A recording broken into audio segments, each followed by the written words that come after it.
कई वर्षों तक जो यज्ञ किया जाता है उससे जिस फल की प्राप्ति होती है उतना फल सिर्फ एक बार प्रदोष का व्रत करने से उतने फल की प्राप्ति हो जाती है। प्रदोष की अभी और महिमा सुनिए। लिखा है अतो दारिद्र्यमापन्न पुत्रस्ते ध्वज भामिनी। हे देवी, जिसके घर में बहुत ज़्यादा दरिद्रता है, बहुत ज़्यादा गरीबी है, घर में संतान नहीं है, संतान होने के बाद मौत को प्राप्त हो जाती है, तो तत् प्रदोष परिहार्थम शरणम यातु शंकरम। जो लोग श्रद्धा से भगवान महादेव की शरण में आकर प्रदोष काल में पूजा कर लेते हैं उनके संपूर्ण संकट समाप्त हो जाते हैं। इसी ब्रजमंडल में नंद बाबा को कोई संतान नहीं थी।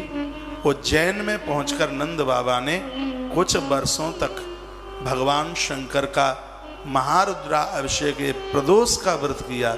शिव पुराण में कथा आती है, पिंडी में से आवाज़ आ रही थी, महाकाल की पिंडी में से, कहे नंदराय आप अपने घर के लिए लौटिए, तुमने प्रदोष के समय मेरी सेवा करके मुझे इतना खुश कर दिया है, मैं तुमसे इतना प्रसन्न हूँ, हमारा वरदान है तुम्हारे लिए, त्रिलोकी के नाथ स्वयं नारायण तुम्हारे यहाँ पुत्र बन करके चल करके आएंगे।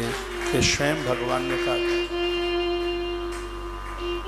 तो संतति और संपत्ति के लिए, संतान की वृद्धि के लिए और संपदा के लिए भी ये प्रदोष का व्रत है जो महादेव का एक वरदान है। तो इसमें कुछ सामग्रियों की बातें आप सुन रहे थे। तो विधाय मंडलम रम्यम धौत वस्त्रादिविर्युधि, उस स्थान पर एक श्वेत वस्त्र, स्वयं भी सफ़ेद वस्त्र पहनकर ये 5 तरह के फूल रखिएगा और 5 तरह के ही फल रखिए।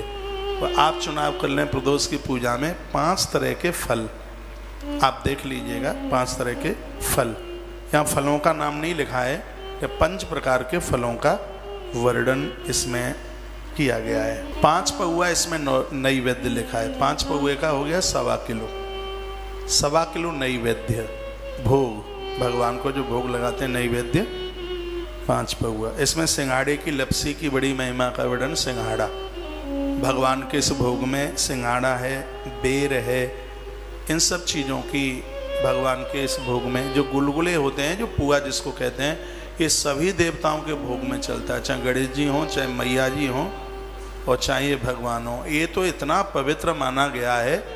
56 रसोई एक तरफ और वो गुलगुले छोटे छोटे पुए होते हैं, गुड़, गुलगुले और बतासा, ये पूजा में भोग लगाने में अतिशय बहुत ज़्यादा इसको आगे बताया गया। अभिषेक के मंत्र ना आते हो तो आप रुद्राष्टक नमामि समीसान आता हो, उससे आप ये अभिषेक कर सकते हैं। कुछ भी नहीं आपसे आता हो, ओम नमः शिवाय आता हो, वो भी आपसे ना होता आता हो तो आपसे ओम ओम आता हो, और वो भी आपसे क्या सुंदर लिखा हुआ है भी नहीं आता हो, हाथ में श्रृंगी पकड़ लीजिए, बस यही कहिए हर हर हर हर हर हर हर हर हर हर हर हर हर हर, और जब समय पूरा हो जाए, सब लिखा है, जब पूरा अभिषेक हो जाए तो लास्ट में महादेव बोल दीजिएगा। इससे भी आपका अभिषेक है। कितनी सरलता है शंकर की पूजा में, इतना भोला देव है, इतना सरल है, इतना सरल है। उसमें सालराम भगवान को स्पर्श करा के, सालराम भगवान नहीं है, विष्णु को, कृष्ण भगवान को स्पर्श करा करके फिर उस जल को एक आचमन के रूप में ले लीजिएगा, भगवान को नहलाइए। यदि आपने मृत कड़काओं के मिट्टी के शिवलिंग बनाए हैं तो उनको आप जल में प्रवाहित कर दीजिए। जल नहीं मिलता है तो किसी वृक्ष की जड़ों में रख दीजिए, उसको बेलपत्र की जड़ों में आप रख दीजिएगा जो आपने मिट्टी की प्रतिमा बनाई।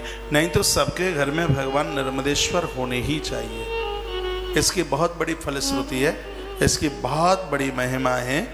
और यदि आपको कोई दिक्कत नहीं है, आपको कोई परेशानी नहीं है, अभी थोड़ा बहुत मैंने किताबों को, ग्रंथों को पढ़ लिया है, बहुत ज़्यादा ना बन पाए तो प्रदोष 3 वर्ष के लिए कर लीजिए और आनंद देख लीजिएगा।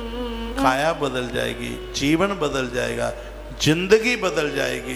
3 वर्ष का प्रदोष, और 3 वर्ष ना कर पाए तो 1 साल कर लीजिए, और कभी भी ना कर पाए प्रदोष तो प्रदोष वाली तिथि में महादेव के सन्मुख दिया जलाना जरूर आप शुरू कर दीजिए। आज प्रदोष का समय है, संध्या के समय में आप दिया जलाएं। यह पूजा जब पूरी हो जाए घर में बड़े लोग हैं, उनके चरण छूकर उनका आशीर्वाद लीजिए। आरती वगैरह सब पूरा हो जाए। जो इसका प्रदोष में जो अभिषेक का जल है, इसको और पानी में मिलाकर पूरे घर में इसके छींटे लगाइए। घर में वास्तु दोष नहीं रहेगा, बिल्कुल वास्तु दोष नहीं रहेगा। इतनी बड़ी महिमा है इसकी। आप कुछ ही समय में आप अपने आप को बदलते हुए देखेंगे। महात्मा सांडिल्य के सामने पूछा गया था, प्रदोष के व्रत से किस किस व्यक्ति ने क्या क्या पाया। ये तमाम तरह की बड़ी सुंदर सुंदर कथाओं का वर्णन किया है। विस्तार इसका मैं और कल कर दूंगा। अभी मैं यह निवेदन करना चाहूँगा कि भगवान शंकर की पूजा एक ऐसी पूजा है जिसके बीच में से खड़े होकर के नहीं जाया जाता। लिखा है, अनिश्चिता सेवा मर्त्या प्राप्नो विंदित दरिद्रताम।